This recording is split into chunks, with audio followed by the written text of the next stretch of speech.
কারো শখের গাড়ি দরকার, কারো শখের নারী দরকার, আর আমার দরকার অর্থ। কারণ দুনিয়া টাকার গোলাম। আবেগ, ভালোবাসা, মায়া, মমতা এগুলো সব মানুষের মুখের কথা। তাই যদি না হতো তাহলে জগতের মানুষ অন্তত কাফনের কাপড় ফ্রিতে দিত। নেতারা সব নেতা না হয়ে সমাজসেবী হতো।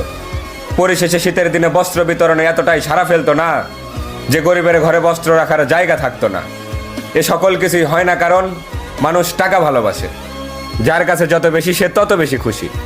তাই আমিও সুস্থ মস্তিষ্কে ভেবে দেখলাম, জনাব, এ ভদ্র সমাজ যাদের গোলামি করে তারা সবাই যখন টাকাওয়ালা, তখন আমি কেন বোকার মতো শুকতারার প্রেমে পড়ে সূর্যের গোলামি করব? বন্ধুত্ব যদি করতেই হয় ওই আকাশের সাথে করব। আকাশ যেমন নিয়ন্ত্রণ করে সূর্যের মতো হাজারো তারার গতিপথ, ঠিক তেমনি টাকা নিয়ন্ত্রণ করে স্বার্থপর পৃথিবীর অনিশ্চিত ভবিষ্যৎ। তাই আমার আজ ওই টাকাই লাগবে। এতে যদি পৃথিবীর সর্বশ্রেষ্ঠ মির্জাফর হতে হয়, আজ আমি সেটাই হতে চাই।